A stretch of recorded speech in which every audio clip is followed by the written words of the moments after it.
Hello, hello. We are live Hooray! here on Benney Babbles. It's a slightly odd one tonight because my computer just crashed on me just as we were started. So I'm having to do it through my phone. I've never done it through my phone before. So this is going to be fun. Welcome to the show, Amanda Graham.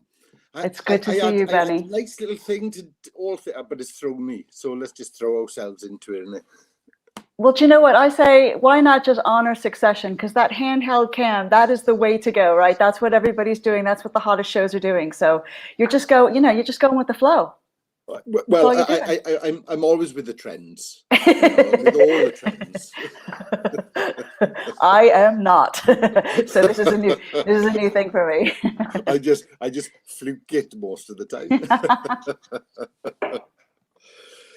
So what's been going on in Amanda's world? What is going on in Amanda's world? How's work and Oh, I'll tell you what, this has been a wild pandemic. It's so odd. I don't know about you, but I can't separate anything yet from the pandemic. So when you ask how things have been going on, I'm talking about like how things have been going since the pandemic started. So yeah, same, yeah, really. it's been, you understand, right? Like it's been a wild one. Like I've become very isolated and weird. Well, weirder than I already was. And with the exception of like a very small group of friends, I see my son, my lovely son, quite frequently. But other than that, it's a desolate wasteland of social interaction, essentially. So, Yeah, so it's great. it's the So it's same. great. Me and my cat, basically. It's me and him, and yeah, it's he's not much conversation. Hmm. He's really, really not, and he's out on the tiles far more often than I am. And I think he's had some secret club to go throughout the pandemic because he's been out all the time. Yeah. Yeah. So that's why I started this. It's a gateway thing, isn't it? Once they're on the catnip, the next thing you know, they're on the tiles, and then they Uh, just get completely out of control. They're not even and he spending the is night with you anymore. They're no. off with some other people feeding them, and that's it. So, Oh yeah, and yes, there's plenty of people in the street to feed him. They all tell me, and I'm like, well, the vet gives me a row because he's overweight. yeah. Well, you can't control them. You can't No, control them. What are you supposed to do? yeah, and he brings more birds home than I do. Yeah, I every cat I've ever had has been a master hunter, and it's been like the things they brought: bunnies, birds. I had a little cat called Puck that was a teeny cat because it was an orphan, and apparently they're like usually much smaller. And this thing ate a brown bird, like a big brown bird. It just opened its mouth and swallowed the whole thing whole. And the cat was this big. I've never seen anything like it. They're brutal beasts, essentially. They are. They are. Just, When you think they're about it, they demons. are. They are. They kill us. If any other animal, they drove wolves out of the country, but we've They're still got cats. completely out of control, Benny. This is why I'm a dog person. I'm a dog. Like I love dogs. I'm a dog Oh, person.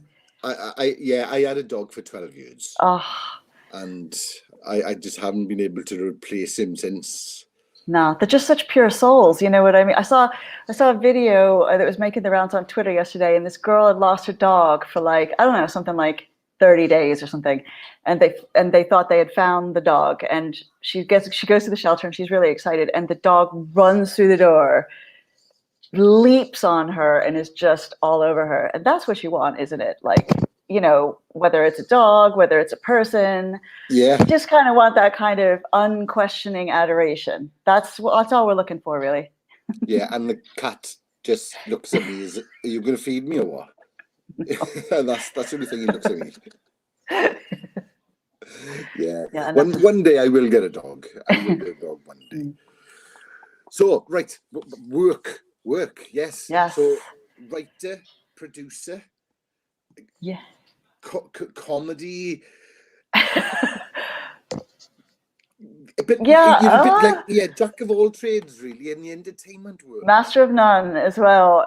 No, I haven't been producing as much in quite a while actually. I've been doing a lot of development work, and doing a lot of like script doctoring, script editing for like features and pilots and stuff like that. And then obviously I've got my own projects too. So I've got a couple things I've got cooking with Channel X, which is fun. And I'm working on something that Olivia Colman's optioned, which is really good.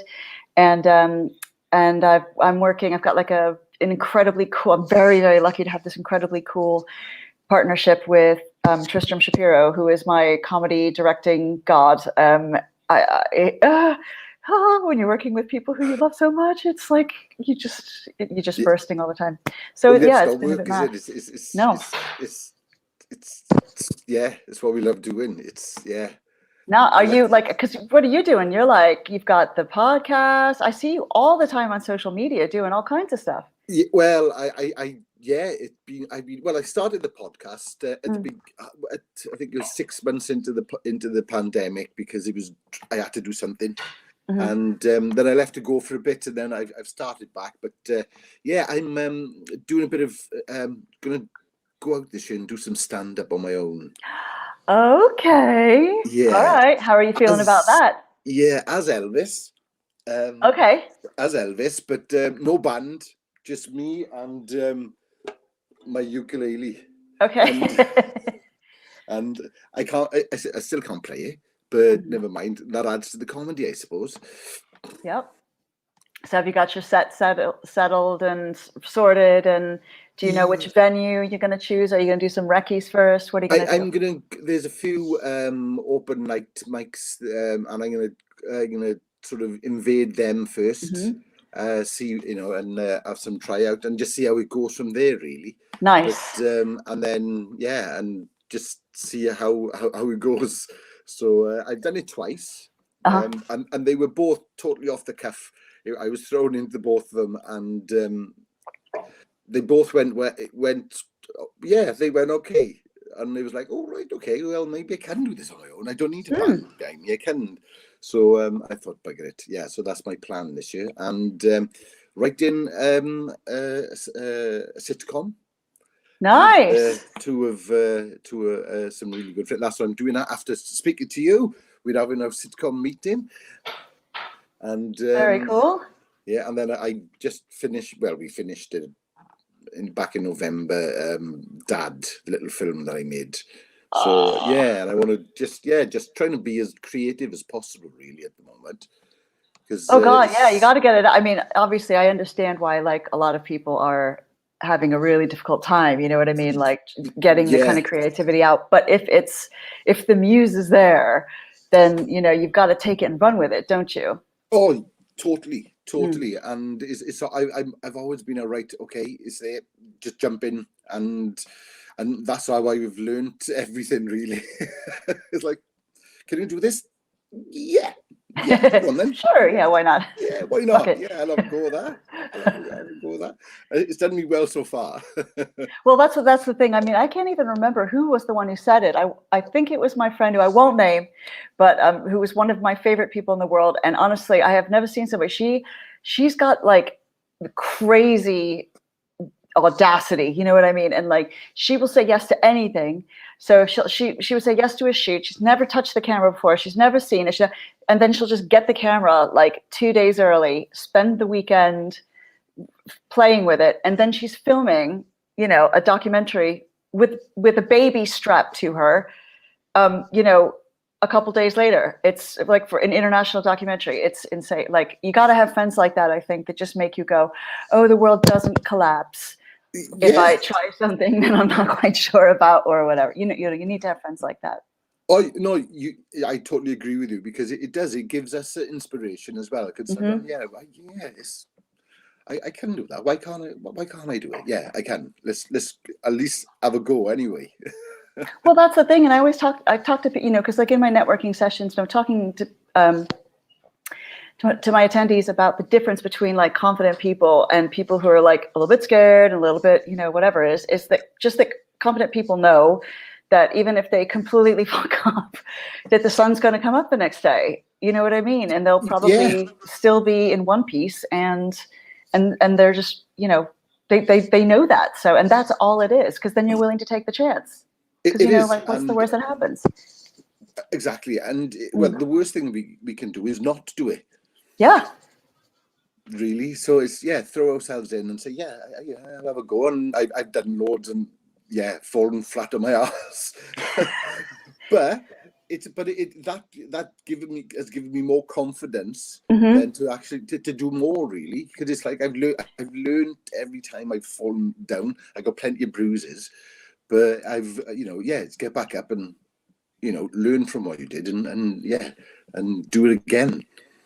I agree with you. Like that, learning what you did and doing it again, that really resonates with me because, it's such a cliche, but it's so true. Like failure is the best thing that can happen to you, honestly. And so yay, I'm great when it comes to that, right? Like but it really is, because not only do you, like, I learn better when I do something wrong. Do you know what I mean? And I spectacularly mess up, because then it's locked in there, right? It's locked in my brain. And also, you're becoming better. So your failures are never really a failure, because you're either being redirected, or you learn something that you maybe don't like, or you want to do something else, or you meet someone while you're doing that thing, and then you guys collaborate on something else. But there's always something that comes out of it, I think, always. Oh, most definitely. The thing we write in at the moment, it came from doing Dad, one of the actors in there, and my friend was a writer. We were talking, what are you going to do next? And I was like, I don't know, I got this idea, and I was like, well, shall we write it, do it together? And because we've all said we want to do stuff, so let's collaborate and work. Three brains are better than one. Yeah, 100%. Did you have fun doing it? Are you having fun? We are. Good. And it's and again, we're all bringing different skills, so we're all learning off each other as well. So that it's because I'm quite a frantic writer and things like that, and Carl's quite a thought out writer. He really thinks about what he. So we it's a good mixture of us. Fair play. When it gets all done, I'll send it to you. You can have a peep. Oh, I'd love to. Yeah, that would be so much fun. I'm always so curious about the way people write. Because you can never predict. It's like the same thing with like stand-up. You can never predict from somebody's like off-stage persona what they're going to be like when they get on stage. That they can completely change into someone different. They could be like a really frenetic person in real life, and then just be like like. And the same thing can happen with writing. The quietest person can just be like, raw, as soon as they get a chance, to kind of say what they wanted to say. Yeah, express themselves and I think that's how I enjoy writing. Is just I throw myself into it, and then I'll go back and have a look, because I know there's some beauties in this. It's. But you know what? How long have you been writing? Oh, right. I was going to just say real quick, even if your script is shit, chances are, besides the fact you're learning the scripting process and you just have to do it, you'll probably get some perlers that you can use in something else. You know what I mean? Like years later, or a character you want to recycle, or like whatever else. So it's always good. Keep writing. But sorry, go ahead. I just want to say that real quick. How long have I been writing? No, sorry. Yeah. Okay. 6 years, I think. About 6 years. I mean, I did stand up before then, and I wrote like bits and pieces for documentaries, but like really little bits and pieces and stuff. Yeah. So I decided but the thing was, when I dropped out of my PhD, which is a whole nother story, I wanted to work in TV, and all I wanted to do was write comedy. And so I had a chat with Hat Trick, and I came in there like, you guys want me. You want somebody who's excited about comedy and who's obsessed with it. Yeah, like everybody else doesn't say that who goes in there, right? And she took one look at what I had done in grad school and went, comedy is not for you. You're definitely more suited for factual and documentaries and things for that. So like I did that for 6 years, and I was on like the uncool 5th floor of the BBC, and all the cool kids were on the 4th floor. I swear to God, Benney, it was crazy. It was like they were doing We Are Clang, Ideal, like all of these amazing shows. So seeing all these, I know, I see your face right now. For those of you, I mean, like your mouth is dropped open, right? Like you're trying to catch flies, but that's the truth. So like everybody was in there all the time. And I just desperately wanted to I just wanted to write. I just wanted to be given the chance. And I was seeing all these like 18-year-old boys going in there. So the BBC had like, BBC Comedy had like a couple days, like where you could go to talks and all that kind of stuff. Yeah. And they had a big question and answer session at the end. And I was sitting there steaming because everything they said to everybody, like they didn't do, like they didn't give me the chance. And I was right upstairs and I was trying to volunteer and I was trying to do all this stuff. So I just stood up toward the end of the thing and I was like, I've been 1 floor above you for 6 years. I was like, nah, what do I have to do to show you that I am serious about writing comedy? So he said, okay, well, do stand up, run comedy nights. Like, it's not rocket science. So I did. And even though I hate getting on stage and I hate being the center of attention, it's the worst thing in the world. But the comedy world is really fun. And I love the challenge of writing jokes and learning what your voice is and what works and what doesn't. So the stand-up kind of helped me kind of get into that groove. And then I got my first break on the back of my stand-up. I had to send in to an exec my 5 best jokes, right? No pressure. And then the next thing I know, I was in a writer's room for... it was a development writers room for Sesame Street's what's it with Cookie Monster? It's oh my God, this is okay. It's been this long. What's it, the one that's based on Faulty Towers? It's like the Muppet version of Faulty Towers. No, I can't remember. Anyways, but point is, I was in a development writers room trying to figure out what Cookie Monster would say, right? Like, which is pretty much the coolest thing in the whole world. And then I just started kind of selling scripts off the back of that. And that's how I got started. But I was really shit at the beginning, like so shit. I can't even read my script. You know what I mean? Like I can't read. But then we all know when we start off, that's that's you think that's they're good by being shit. You think they're good, you know what I mean? Because it's such hard work, right? And chances are, because it's your first comedy, you're literally lifting an experience from your life, right? You're lifting the characters, the whole thing. And so because your life in wherever this thing was set was complete, you think the script is complete, right? And then what all new writers do, it's hilarious. I did it, everyone's guilty of it, is you write one script and then you go, all right, how do I get an agent? How do I get this into an exec's hands, right? Completely burning your bridges because the script is so shit. You've never read scripts, you haven't taken the time to do any of that. So you gotta be careful with that. And I think the key is especially when you're first starting out, is like chill out, and realize it's gonna take a couple years, if you're lucky, a couple years, and start off with like keep writing, write your features and whatever you want to write, but like do little things like, you with Dad, right? Like films, little films, just get used to the rhythm of like writing and working with other creatives and, finding the people who you work well with so that you can all grow together. And the agents will come. The agents and the managers and the production companies, they'll come later once you're better, because you don't want to burn bridges. Yeah. So. No, and that's why we decided, we the things we kind of write in is we can make it ourselves as well. 100%. So it's and each one we're going to learn. So it's going to improve each time. Yeah. So it's and it's I think it's we're heading. It's going to be an online sort of thing. So it's and because the way things are going, especially with the news today with the BBC and then whether that I don't know, but it's I think there's so much more ways to be creative now.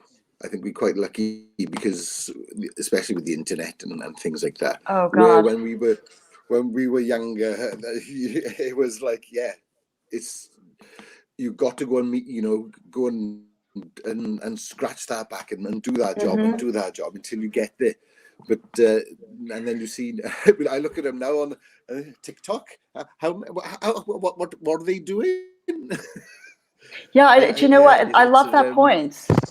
I love that point. And one of the things that, because people think that there's only ever one way in, right? Because that's the way it's always been. You just write for TV, so you just have to get into a writer's room or like crack a show or whatever.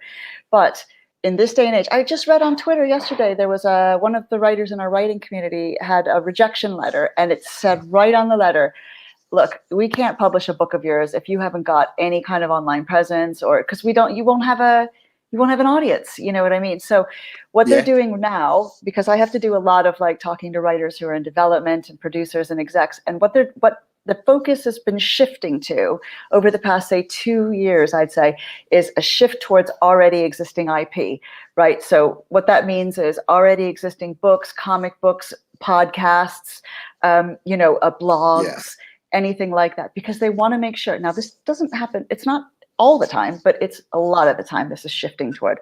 So if you can get an audience doing podcasts or short films or whatever it is, then you grow that audience and then they come to you. Yeah. And that's, and this is why I've, when it came to sort of lockdown and all my work stopped, it just went, Mm-hmm. what am I going to do? And it did. It drove me crazy. And I was like, right, okay, I need to think outside the box now. Yeah. There's bound to be something I can do this creative. And luckily, with modern technology, I'm doing it on my phone at the moment. I always thought you needed loads of equipment and things like that, but you don't anymore. It's no, like doing YouTube's a Zoom got. meeting. Yeah, no, YouTube's got like tutorials on anything you want. You know what I mean? Like you can learn how to shoot a film on your iPhone. Yeah. University tube, that's what I call it, because if I want to learn something, that's where I go. Me too. Yeah, me too. I'm always tweeting about, there's a channel I love called Film Courage on YouTube. And if you want to be a screenwriter, I watch them all the time. And they have every type of interview with screenwriters and tips and all kinds of stuff. I love them so much. So yeah, I love YouTube for education. What they call Film Courage. Yeah, it's like loads of interviews, and they do mashups like 52 mistakes you're making in your, thing, or 6 things to do to make sure your script isn't boring or whatever. And you'll go and go, I never realized that. You know what I mean? Like, it's amazing. You'll love it. I'm always recommending them. I love them. Oh, I'll have a look at that, and I can tell the boys about that. We can all learn something from it. So, what's in the future for Amanda? What we've all got our aspirations and our big dreams. Yeah. But what's there for you? Oh, well, I've learned, basically in the time since we came across each other, which sounds filthy, but like obviously ran into each other on Instagram, I should say. I have learned that to plan in life is the biggest spectacular mistake you can ever make, right? Like, because life laughs at us and throws pandemics in our faces and does all, like, you just never know where you're going to be. So what I try and do instead is, instead of going, well, this is what my life is going to look like, what I think about is the way I want to feel in my future, right? So instead of like, I want to be a big screenwriter and win Oscars, and although I wouldn't say no, but like I want to do all that, I go, no, I want to be, really well respected in my field. I want to constantly grow as a screenwriter until the day I die. I want to be in a group of people who is accomplishing amazing things. I want to make people's jaws drop when they see the stuff. So in that way, so you're focused instead on the feelings, and then you allow life to take you in its own ways, unexpected ways, to get you to that place. Because if you just say, no, I'm going to write 6 screenplays this year, or I'm going to do this, or I'm going to make sure, my first, Emmy is in 3 years. I'm not saying it's not okay to have goals, but then you get knocked out. Like if you you know, or down one script or whatever. So make it about how you Yeah. would feel, and then you'll see where life takes you in surprising places, is what I'm trying to say. Really surprising places. Yeah, it does. It's I one of my I out on thing today was basically about, if you want to manifest, it's not just about thinking of the idea, it's feeling that you've already got it. It's yours already. Yeah. And yeah, And then dead on chilling point. out, which is the hardest thing, right? Like the chilling out is the hardest thing, and just going, okay, I don't know how I'm going to do this. But like, you know what I believe is that, Benny, is that you still have to work your ass off, because Oh God, yeah. you know, and this is the thing, like if you're doing what you love, then you want to do that anyways. I find, you know, life brings rendezvous to you, you know what I mean, in unexpected ways. And like, if you don't mind, like, here's a perfect example, right? So when I had finished the script right before the pandemic that I knew was going to be the one, right? Like I was like, this is the one that came, like I actually cracked my soul open and just poured it out. And I sent it to loads of people, and most everybody went, what is this? I don't understand what this is, or whatever else. But I was like, no, I know this is the one. I can feel it. So I said, okay, so let's start thinking about who would appreciate this vision, instead of like machine gunning it to everyone. And like, Yeah. So I just prayed and was like, okay, I'm open. You know, where am I going to need to go? And I made a list of directors, and I zeroed in on Tristram Shapiro, because he had done like everything from Brass Eye and Peep Show, and he did like Parks and Recreation, and like Kimmy Schmidt, and he did, you know, Community. He's done like all of this stuff that I love. And because each show had its own little thing that was part of the script I had written, I knew he was the right guy. So I was like, I don't know how I'm gonna. This guy's in LA. Like, I've never met him. I don't know anyone who knows him. I don't know how this is gonna happen. So I told my agent, and my agent said, well, I'll contact his office. But I knew it was a big ask, right? Like, but Yeah. anyways, so Tristram's agent went, nah, we're too busy. We're doing like a million things right now. It's not gonna happen. But I was like, no, okay, well, there's nothing I can do. But I just knew that this was the right thing. And then I was on Twitter. It was like that day or the next day. And then he was at the Devon Film Festival online, and he was doing a Q&A, and I was like, okay, that's it, right? So this is it. So this is what I mean about the rendezvous. And so I waited, and I didn't listen to a word he said. He knows all this, by the way. This isn't like, he knows all this. I didn't listen to a word he said. I was just there ready to type. You know, when you guys are on like an online thing and it's a Q&A and you don't care about anything else, you just want to ask your question. You're just ready to type your question and hit return. Yeah. You don't care about anything else, and get that question in before anybody else does, right? So I got my question in right away. And something told me, you just have to tell him the name of the script and ask him what he looks for in a new script. So that's what I did. And he just had this little smirk. Benny was just right off his left, the left, you know, just went like that. And I was like, okay, I've got him, right? So so I waited a couple weeks, because I knew all these people who were at the film festival were going to like email him and whatever else. So I just waited them out. And then my gut said, email his agent right now. So I did. And I said, he smirked, which is a contractual obligation. It's a verbal contract. It's a visual contract. So he needs to read my script. And so she said, all right, you've broken me, send it. So I sent it, and I released it. And 3 days later, he calls me and is like, I have to work with you. I have to direct this. Oh my God. And then we worked on it together for about 5 months. And then this one's going to blow your mind. Again, rendezvous, right place at the right time. So then we were talking about like who to take it to. And something just told me, God, you know, Olivia Colman would love this. And I don't know why, but it just did. And I went on her indie website, and it says, do not send scripts, do not ask, we are not interested. And I was like, oh shit, right? So I let it go. And then my friend Charlie, who was a documentary producer, she said, oh, I've started writing a comedy. Could you read it and give me some feedback? And I was like, yeah, okay. So I did that. And then that was that. And then I happened to mention at the end of the feedback session, oh, you know, I just wrote this thing and I really want Olivia Colman to to read it, but it's like ridiculous. And she said, hello, Lena, this is our mutual friend. Lena is head of the development there. And I was like, what? And I didn't know that. And she was like, yeah. So I emailed Lena and was like, girl, are you working for something? She's like, yeah. And I said, can I send you a script? And she said, well, we've got like, we're not really open because we've just got piles and piles and da-da-da. And I said, look, if it takes you 6 months, that's fine. And then so I sent it to her, and 2 hours later, she's like, oh my God, this is amazing. We want to be involved. And then the next thing I know, she's, attached herself to it, and I'm talking to her about it. You know what I mean? It's just, I don't know. It's bananas. I just think,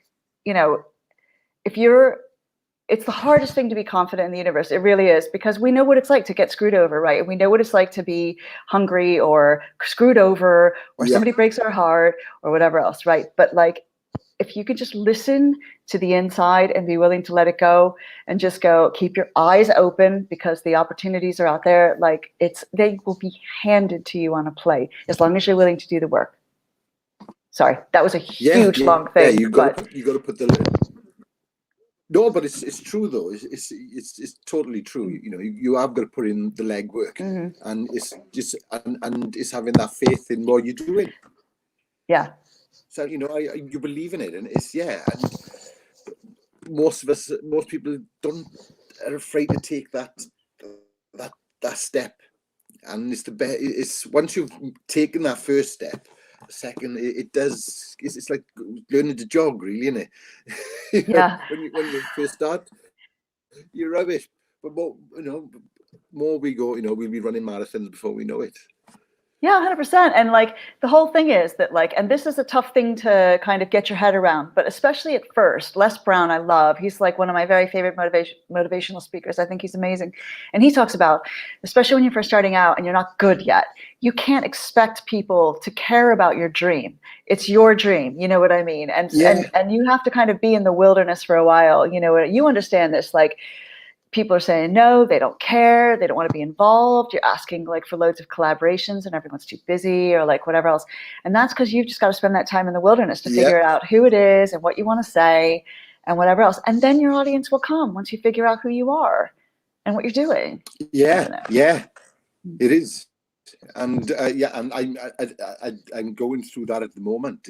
I've been in the wilderness, and I've learned a lot from being there, and it's right, I know what I've got to do now. And if I don't do it, then it's only me that's stopping me doing it, because there's nobody else stopping me doing it. It's only me. And so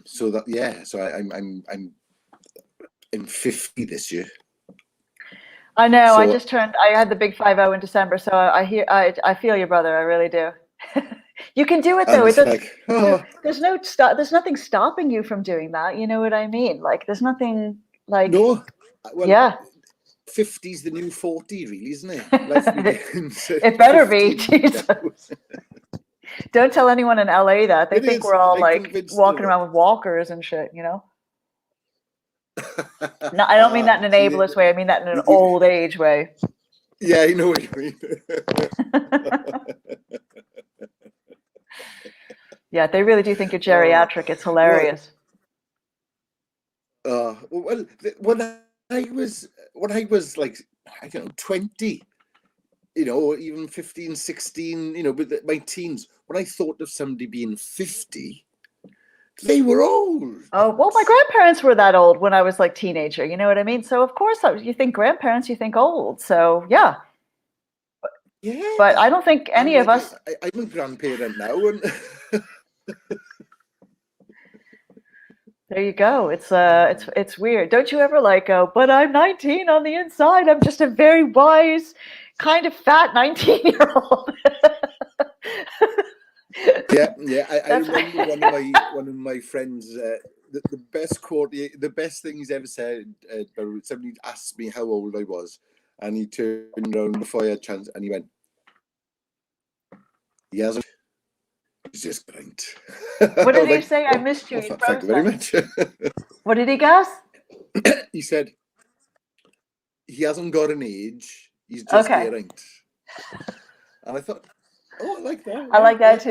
Yeah, okay, that's good. Yeah, That's good. I'll get away. I don't have to tell you no how old I am. Hmm. I'm going to age. I'm just Yeah, me. yeah. I Because yeah, do feel. I still Mhm. feel young. Yeah. Do you feel like? See, I don't know if you feel this way, Benny, but like I don't feel old, but I do feel a sense of panic about how much time I've got left. You know what I mean? Like, oh shit, I've only got like this much time to like establish Yeah, myself and like, do it's all like that. There, I I think panic. well, yeah, I sort of worked it out. On average, I got about 25 years left, and it's Yeah. like that's jack shit. I know. That's nothing. I know. That's so yeah, and that's what's really prompted me to go. No, right, come on, then you're 50 now. I've never really, I've always said I've never cared what people thought, but deep down, yes. But now Mm. it's sort of, do you know what? I'm 50. Yeah, I'm going for the finish line now, so I don't care anymore. I can be that the mad old man that lives down the road, and I'd be quite happy to wear that mantra. Oh God, yeah, and why not? Because that's the Definitely. beautiful thing. Do you know what the 40s does is it breaks you away from caring as much. Do you know what I mean? Like I found my 40s, I was quite free. I felt more free as the years went on in my 40s. So like I don't give a crap what anyone thinks. And I think that's maybe the reason why I picked the right decade to screenwrite, because like it hurts so much being rejected. Like so it's just Yeah. so brutal. And if I was in my 20s, I don't even know I would have done. You know what I mean? Like I just don't think I would have been able to handle it. And now it's like, okay, I don't even doubt my voice anymore. I don't doubt my ability. My only challenge is just finding my audience, and that's it. You know what I mean? Like I don't feel like I need to. Yeah. I need to Yeah. grow better every day as a writer, but I don't give a fuck. You know what I mean about what people think about my writing. Yeah. There's like 7 billion people on the planet. There's no reason to think I can't find, like 50,000 to 1 million people who would watch Yeah. stuff that I read. Like, that's ridiculous. So yeah, I love it. So that's why I like 50. No, You just don't totally. care. Yeah, it has. It's given me. I was panicking first at the Mm. beginning. I was. It started bothering me. I was like, I'm gonna be 50 next year. I'm coming up to 49 now, and it did. It really bothered me. But then it came to a point. I was like, well, no, this is the point. This is the point now where it's like, well, no, I can just be me and not give a shit. Yeah. And not worry about what other people think. Or it's like, well, look, I am who I am. Whether accept me as I am, or bugger off. Like, Yeah, because again, that the sun will and rise the next day. Do you know what I mean? Like that's what it yeah, is. And and also when you're very wary of your mortality, which I have to admit has been really, really bothering me. But when you're aware of it, even if it's just, even if you're coming back next time, but it's still this lifetime that's going to be gone. And so I think that is the other thing that just kind of really pushes you over the edge to just not give a shit anymore, because you're like, uh, what am I going to do? Like, what am I going to lay like on my deathbed and like think about all of the things that I should have done, and the fact that I just didn't give anything a try, and I just stayed safe? No, I just. that's exactly the same philosophy Mm. as my friends say, "Okay, why do you do these mad things?" And it's because on my deathbed, I want to be able to say, remember when I did this, or remember when I did that. Not, oh, I wish I'd done this, I wish I'd done that. And yeah, life's about experiencing, Yeah. and grasping every bloody moment and learning By the experience. balls, and not letting it go. Because you know what? Have you ever been to the funeral of a boring person? Oh my God, right? Because I haven't been to I have not. You're laughing because you've been to the. I haven't been to the funeral. I have maybe 1 or 2 people who were exciting people, right? Like, and who just lived life. You know what I mean? And just did that sensory grabbing life and smelling life and eating life and shitting life and just, you know what I mean? And then you've got almost 90% of the population who, okay, yeah, they were loved by their family and and that's basically it. And then they played the 3 songs, and the curtain comes, and then everybody's like, okay, well, are we going to Toby Carvery afterwards? Is that what we're doing, or are we going to like it? And that's not, no. I want people screaming when those curtains, you know what I mean? I want people roaring with laughter. I want people screaming. I want people wearing, purple. Like I don't want, I want people wondering how they're going to go on without me there. That's what I want. I want to celebrate my life. Yes, it's like, yeah. I want to celebrate my life. It's not more than that. I've warned my children. I said, right, nobody's to wear black. I said, you wear whatever you want to, apart from that. I said, I want you to remember who's through, and the songs I want, it's like your Queen, and they're all upbeat. Yeah. I'm gonna have You have to. Like when you go to people's funerals and they're like, oh well, they were such a good parent, they love their kids, and that's all they say, and you're like, yeah, you're supposed to fucking do that. You don't get, like, that isn't your major accolade. You know what I mean? Like, you don't get a cookie because you were such a good mother and like prioritize your children. No. Yeah, you do that anyways, because that's your job as a mom or a dad. But like it's your job as a parent. Like if you choose to be a parent, or you're an auntie or an uncle or like whatever else, but it's your job to live a fulfilled life, to show people how good it is to like go for your passions and your dreams and to set yourself on fire. Do you know what I mean? Like that's what, that's because why else are we here? That's what it is. And well, yeah, that's exactly, again, my theory behind God, because it is. What else are we here for? It's not just to go to work 9 to 5, and then it's. I tried that. Yeah. Yep. It didn't work for me. It really didn't work for me, and so I had to find my own way into. And here I am today. And it's and I wouldn't change an inch of it, really, because it's made me who I am today. 100%. Yeah, and that's and it's so funny because it's harder. I think life is harder because this society is not built to support creatives and creativity or anything else. It is a brutal Everest climb with no gloves, and no Sherpa to help you. That's what it's like. So it sucks, right? And so I'm not judging anyone who doesn't do it because they're exhausted or they haven't got time or like whatever. I totally understand that. But I just think, that if you, I don't know how to say it. I cannot, like, this whole regret thing. I can't do it. I can't. It's too much of a risk.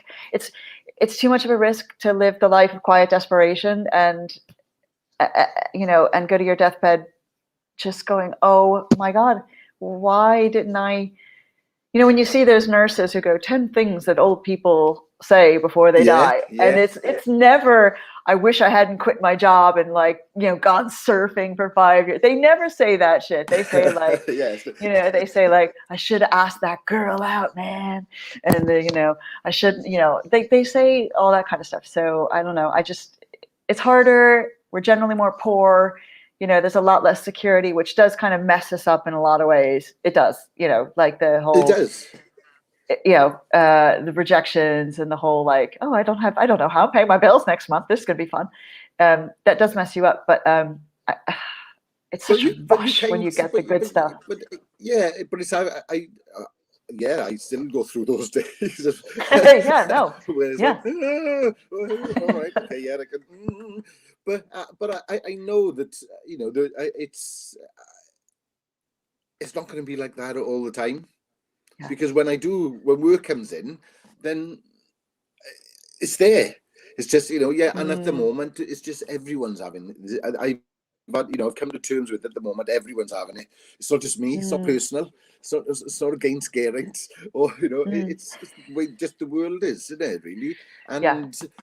But by doing that then and coming to terms, I've altered. I think, right, what else can I do?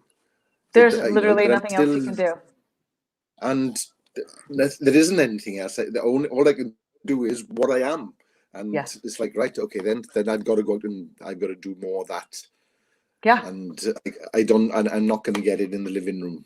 Well, I can, but Okay, well, the can of Succession is on, but like, yeah, no, of course, but like, I just feel like, and you don't have to be a creative to experience flow. You know, you can experience No. flow. I mean, I think flow is like when you're at your greatest, where the greatest essence of you is allowed to express itself and to come freely out of you, and that can be work or a hobby or, you know, being with a dog or whatever it is. But I think there's nothing more joyful than like being in flow and kind of being the highest expression of what you're on this earth to do. Do you know what I mean? And I just hate the fact that so many people will never feel that, because you know, well, maybe aside from love, but flow doesn't hurt you like love does. So no, I'm still going with flow. I'm still going with flow, but no, of course, love as well. That sounds like a good film. That's a good film title, that is. Sounds like the title of a support group is what it sounds like. Yeah, I'll join. Let me join. Where do I sign?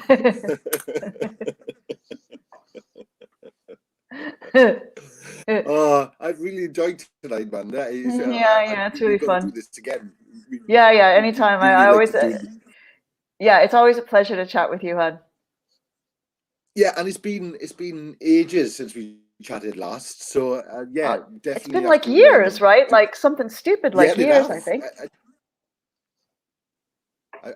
Yeah, so I'm trying to work it out in the week. It's been about 5 years at least. You're joking. Because I know, like, obviously when we met, that was what, about when I saw you in Cardiff for like 30 minutes. That was like 6 years ago? 2016? 2016. Yeah, 2016. Right, okay. I think. 6 years ago. Yeah. Yeah, it's bananas. It is. It's totally crazy, isn't it? We'll have to sort it out again. Well, do you know what? Like, just like I said, isn't it? Like, you trust in the universe and you have these intersections with people, and the right people are brought into your life at the right time. And you are a perfect testament to, you know what? Because one of the things because you were there when I started my Instagram account. This sounds like such an obnoxious thing to say. When I had my spiritual awakening and I started my Instagram account to explore it, you know, I still kind of wasn't, I had no idea what was going on in my life. And I was kind of reaching in the fog, you know what I mean? Like in total darkness. And, yeah. And I don't know what it was, but it was like you, your account and the things you were posting a lot of quotes at the time, and little messages and little, you know, for the day kind of things. And I don't know what it was, but it was just so good. It was exactly what I needed. And also because the people who you were friends with and interacting with were people who, you know, just were incredibly helpful to me and kind and good. And so I really value, even though we never really talk very much, or I still value you and the work you do, because it was really, it helped me through such a hard time and such a dark time. Oh, thank you. And honestly, it's the same as your friendship. You know, we don't speak that often, but you know, I always see, you know, what you're I'm always looking, seeing what you're doing. Yeah, because it is, and you know, there was that connection, and they are hard to find. They really are. Yeah. So really, especially really like far away and everything too, you know. So I don't know. Life gives you who you need as long as your eyes are open, you know. I totally agree. Totally agree. Right, I'm gonna leave you. Go and have a cup of tea now. Oh, that sounds good.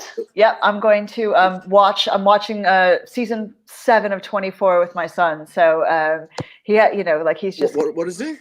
24, you know, the show 24, like right. With Jack Bauer, right, Kiefer Sutherland. So hello, Generation X girl right here. So and so I'm going to go watch 24 with my son. I'm very excited. I love watching it with him. He loves it so much. It's great when you can, you know, we brainwash our children into liking the same stuff, like, and it's so great when it works. It does. So yeah. But thank you for having me on. I really enjoyed this. no, thank you for coming on. Yeah, I really enjoyed it as well, and we'll have to do it again soon. And Sounds good. I'll thank everyone that's we have had some viewers. Grant Morris, he's been watching all the way through. And Thank you, Grant. He's been watching all the way through. Thanks, Grant. Thank you, guys. No problem. So I'll say goodbye to these, and then you stay there a moment, and I'll say goodbye to these lot, and then we can say goodbye to each other. Then. Okay. So, all right, everyone. Cheers. See you soon. Give us a follow. Give us a subscribe. Give us a share. Give us all those things, and I'll see you soon. Bye.